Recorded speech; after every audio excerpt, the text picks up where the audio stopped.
Hello everyone, welcome back once again.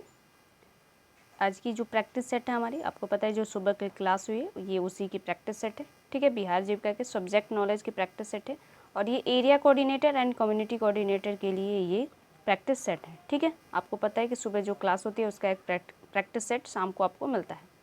ठीक है, तो चलिए स्टार्ट करते हैं। आज का हमारा पहला प्रश्न है कि कुशल युवा प्रोग्राम यानी KYP किस योजना के साथ एकीकृत किया गया है जिसके तहत युवाओं को स्वयं सहायता भत्ता प्राप्त होता है। पहला है मुख्यमंत्री उद्यमी योजना, दूसरा है बिहार स्टार्टअप नीति या बिहार स्टूडेंट क्रेडिट कार्ड योजना और चौथा है आर्थिक हल युवाओं को बल। तो आपको पता है जो KYP योजना है उसको किसके साथ एकीकृत किया गया है, तो आर्थिक हल युवाओं को बल। ऑप्शन नंबर डी इसका राइट जवाब होगा। ऑप्शन नंबर डी इसका राइट जवाब होगा। ठीक है, आपको एंड में बताना है कि आपने इसमें 20 प्रश्न आते हैं, आपको बताना है कि 20 में से आपने कितने प्रश्नों को सही किया है। ठीक है, इसका ऑप्शन नंबर डी राइट है।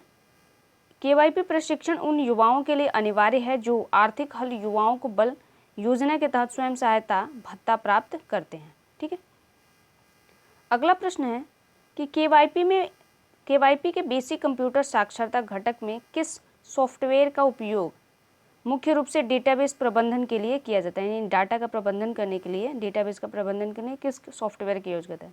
तो MS वर्ड का किया जाता है, MS पावर पॉइंट का किया जाता है, MS एक्सेल का किया जाता है या MS एक्सेस का किया जाता है। तो जब आप KYP पढ़ते हैं तो उसमें जो बेसिक कंप्यूटर साक्षरता घटक में जो सॉफ्टवेयर का उपयोग है जो डेटा प्रबंधन के लिए होता है वो होता है MS access. Option number D इसका राइट जवाब है। ठीक है, तो option number D MS access इसका राइट जवाब होगा। MS एक्सेस इसका राइट जवाब है। MS access Microsoft office suite का एक घटक है जिसे विशेष रूप से डेटा प्रबंधन के लिए डिज़ाइन किया गया है। यह KYP पाठ्यक्रम का हिस्सा है, तो इसको ध्यान रखना है कि ये पाठ्यक्रम में आता है KYP के, तो MS एक्सेस इसका राइट जवाब है। अगला प्रश्न है कि KYP के लाइफ स्किल मॉड्यूल में टीम वर्क के सिद्धांत को किस विशिष्ट अवधारणा के तहत पढ़ाया जाता है। ठीक है, तो टीम वर्क यहाँ पे ध्यान रखते हैं, व्यक्तिगत स्वतंत्रता के, आपसी संबंधों का प्रबंधन या इंटरव्यू तकनीक या डिजिटल साक्षरता। ठीक है, तो इसको जो राइट जवाब होगा आपसी संबंधों का प्रबंधन करने के लिए इसको पढ़ाया जाता है, इसकी अवधारणा के साथ पढ़ाया जाता है। ऑप्शन नंबर बी इसका राइट जवाब होगा। यह घटक टीम वर्क के सिद्धांतों की व्याख्या करता है ताकि प्रभावी ढंग से संवाद किया जा सके और सहयोग किया जा सके और संघर्षों को हल किया जा सके। अगला प्रश्न है कि KYP प्रशिक्षण की गुणवत्ता सुनिश्चित करने के लिए सभी प्रशिक्षकों को कौन सी परीक्षा पास करना अनिवार्य होता है। यहाँ पे प्रशिक्षकों की बात करते हैं, यानी जो ट्रेनर्स होते हैं उनको कौन सी परीक्षा पास करनी अनिवार्य होते हैं। तो training of trainers TOT, trainers online certification, master trainer certification या टीचिंग इंस्टीट्यूट एप्टीट्यूड टेस्ट। तो इनके तहत आपको पता है कि जो प्रशिक्षक होते हैं उनको कौन सी परीक्षा पास करनी होती है, तो trainers online certification ONCET। Option number B इसका राइट जवाब होगा। ठीक है, प्रशिक्षकों को KYP केंद्रों में प्रशिक्षण देने के लिए ऑन सेट परीक्षा पास करना अनिवार्य होता है। अगला प्रश्न है कि KYP के तहत पाठ्यक्रम में सफलता समापन के बाद उम्मीदवारों को वापस की जाने वाली सुरक्षा की जमा राशि कितनी होती है। तो 1000 मिलती है, 2000 होती है, 500 होती है या 2500 होती है। तो इसका जो राइट जवाब होगा 2000 रुपये होती है। ठीक है, स्टार्टिंग में क्या था ये 1000 थी, लेकिन अब क्या होता है कि इसमें 2000 रुपये जो सुरक्षा राशि है वो जमा कराई जाती है। तो ऑप्शन नंबर बी इसका राइट जवाब होगा। सुरक्षा राशि जमा 2000 रुपये है जो पाठ्यक्रम पूरा होने के बाद वापस की जाते हैं। ठीक है, आपको वापस मिलता है जब आपका जो KYP है कंप्लीट हो जाता है। KYP प्रशिक्षण के बेसिक कंप्यूटर साक्षरता मॉड्यूल में इंटरनेट का उपयोग सीखने में कौन सा विषय शामिल है, यानी इंटरनेट का उपयोग जो इसमें सिखाया जाता है उसमें कौन सा विषय शामिल है। तो डेटाबेस डिजाइन करना शामिल है, वेबसाइट प्रोग्रामिंग शामिल है, ईमेल और वेब ब्राउजिंग शामिल है, या नेटवर्क सुरक्षा वस्तु कला शामिल है। तो जिसका राइट जवाब होगा ऑप्शन नंबर सी होगा, ईमेल वेब ब्राउजिंग इसमें शामिल होता है। ठीक है, ईमेल वेब ब्राउजिंग यह मॉड्यूल जो है इंटरनेट के बुनियादी उपयोग जैसे वेब ब्राउजिंग और ईमेल संचार पर केंद्रित होता है। अगला प्रश्न है कि KYP के तहत लाइफ स्किल घटक में किस प्रकार के संचार पर जोर दिया जाता है। लाइफ स्किल जो घटक उसमें किस प्रकार का संचार पर जोर देता है, तो मौखिक, लिखित, या मौखिक लिखित और गैर मौखिक और लिखित संचार या डिजिटल संचार। तो आपको पता है कि इसमें किस प्रकार के संचार का विशेष तौर पर ध्यान दिया जाता है, तो मौखिक, गैर मौखिक और लिखित संचार। ऑप्शन नंबर जो सी होगा इसका राइट जवाब होगा, ऑप्शन नंबर सी। यह मॉड्यूल आत्म जागरूकता, संचार और अन्य सॉफ्ट स्किल पर ध्यान केंद्रित करता है, जिसमें सभी प्रकार के संचार शामिल होते हैं। अगला प्रश्न है,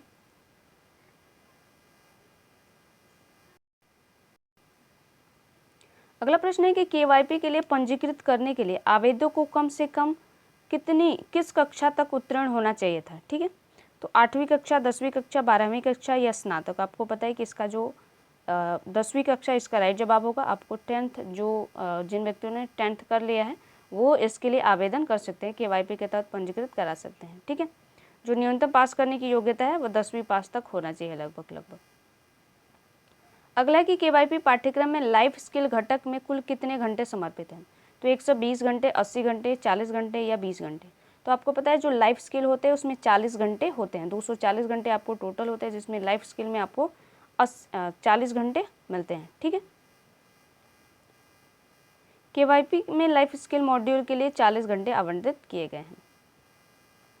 अगला प्रश्न है कि केवाईपी में बेसिक कंप्यूटर साक्षरता घटक में कौन सा कार्यालय सॉफ्टवेयर पैकेजिंग नहीं पढ़ाया जाता है। कार्यालय में सॉफ्टवेयर पैकेज नहीं पढ़ाया, MS word, liberal office, MS excel, MS power point. तो आपको पता है कि केवाईपी के जो सिलेबस है उसमें क्या नहीं पढ़ाया जाता, तो लिबरल ऑफिस नहीं पढ़ाया जाता है। ठीक है, MS वर्ड पढ़ाया जाएगा, MS excel, MS power point और MS एक्सेस पढ़ाया जाता है। ठीक है, लेकिन लिबरल ऑफिस नहीं पढ़ाया जाता है। तो ऑप्शन नंबर बी इसका राइट जवाब होगा।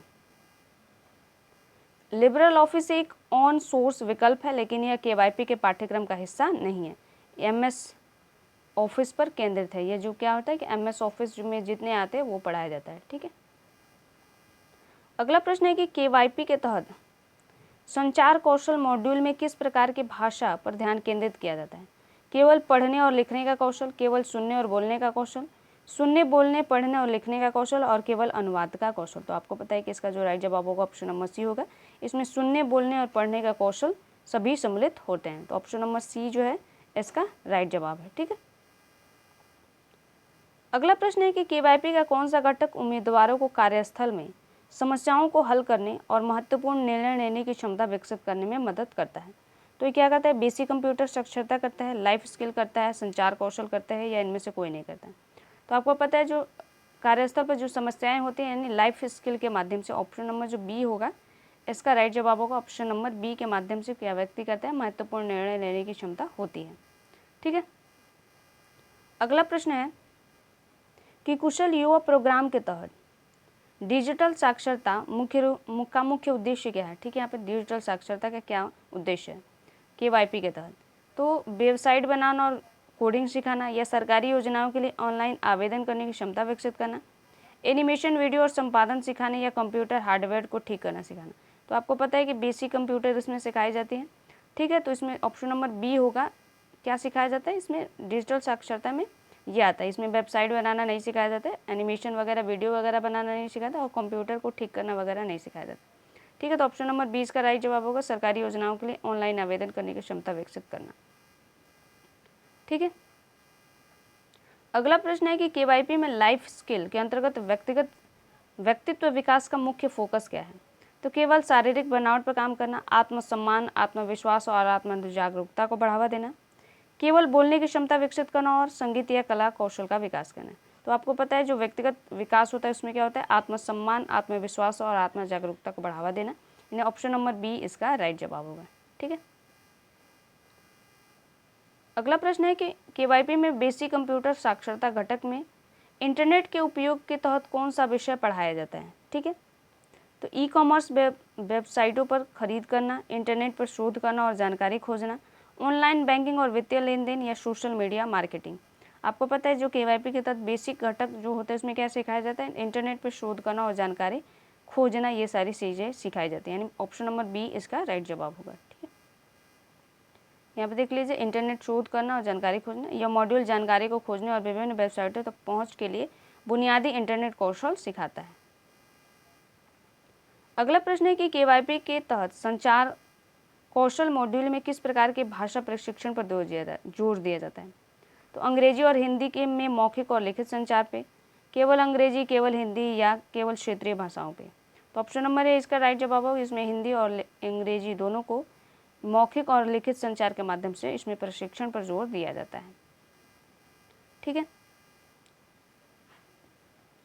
अगला प्रश्न है कि केवाईपी का कौन सा घटक उम्मीदवारों को इंटरव्यू के लिए तैयार करने में मदद करता है?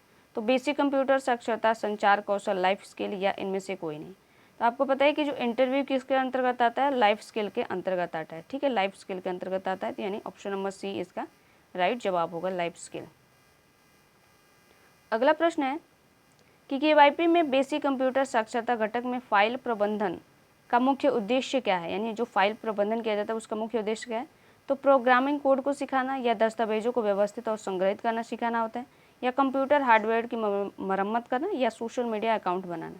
तो आपको पता है कि जो फाइल प्रबंधन होता है वो क्या होता है? दस्तावेजों को व्यवस्थित और संग्रहित करना। ऑप्शन नंबर बी इसका राइट जवाब है। ठीक है, ऑप्शन नंबर बी इसका राइट जवाब है। दस्तावेजों को व्यवस्थित और संग्रहित करना फाइल प्रबंधन के तहत आता है। अगला प्रश्न है कि केवाईपी के तहत लाइफ स्किल का कौन सा भाग समय प्रबंधन यानी टाइम मैनेजमेंट पे केंद्रित है? तो व्यक्तिगत प्रबंधन, आपसी प्रबंधन, पेशेवर नैतिकता या स्वास्थ्य और शिक्षा की नैतिकता? ठीक है, तो आपको पता है जो समय का प्रबंधन होता है वो व्यक्तिगत प्रबंधन होता है। ठीक है, व्यक्तिगत प्रबंधन होता है। ऑप्शन नंबर ए इसका राइट जवाब।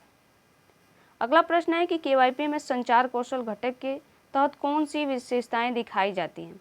तो मौखिक संचार, लिखित संचार, लिखित और मौखिक दोनों संचार, केवल सांकेतिक? तो लिखित और मौखिक दोनों संचार इसके तहत सिखाई जाती हैं। ठीक है, तो ऑप्शन नंबर सी इसका राइट जवाब है। अगला प्रश्न है कि केवाईपी के बेसिक कंप्यूटर साक्षरता मॉड्यूल में इंटरनेट के उपयोग के अंतर्गत कौन सा विषय शामिल है? तो यहाँ पे ध्यान रखना है कि इंटरनेट के उपयोग में वेबसाइट डिज़ाइन और विकास शामिल है, फाइल का प्रबंधन और संगठन शामिल है, ऑनलाइन सुरक्षा और गोपनीयता शामिल है, या डेटाबेस का प्रबंधन शामिल है? ठीक है, तो जो इंटरनेट सिखाया जाता है उसमें क्या है? ऑनलाइन सुरक्षा और गोपनीयता इसका विषय आते हैं। ठीक है, तो ऑप्शन नंबर जो सी है इसका राइट जवाब होगा, ऑप्शन नंबर सी। अगला प्रश्न है कि केवाईपी के तहत लाइफ स्किल घटक में किस प्रकार के सशक्तिकरण पर जोर दिया गया है? तो केवल वित्तीय सशक्तिकरण, डिजिटल सशक्तिकरण, व्यक्तिगत और सामाजिक सशक्तिकरण, या केवल राजनीतिक सशक्तिकरण? तो इसमें जो लाइफ स्किल के अंतर्गत व्यक्तिगत और सामाजिक सशक्तिकरण की बात की गई है, यानी ऑप्शन नंबर जो सी होगा इसका राइट जवाब होगा। ठीक है, और ये हमारा अंतिम प्रश्न था। तो हमारे यहाँ पे 20 प्रश्न थे वो कंप्लीट हो चुके हैं। ठीक है, तो अब आपको बताना है कि आपने 20 में से कितने प्रश्नों को सही किया है, इसको कमेंट में ज़रूर बताइएगा। ठीक है, तो ये आज की प्रैक्टिस सेट हमारी यहीं पे समाप्त होती है गाइस। मिलते हैं नेक्स्ट वीडियो में, तब तक के लिए धन्यवाद।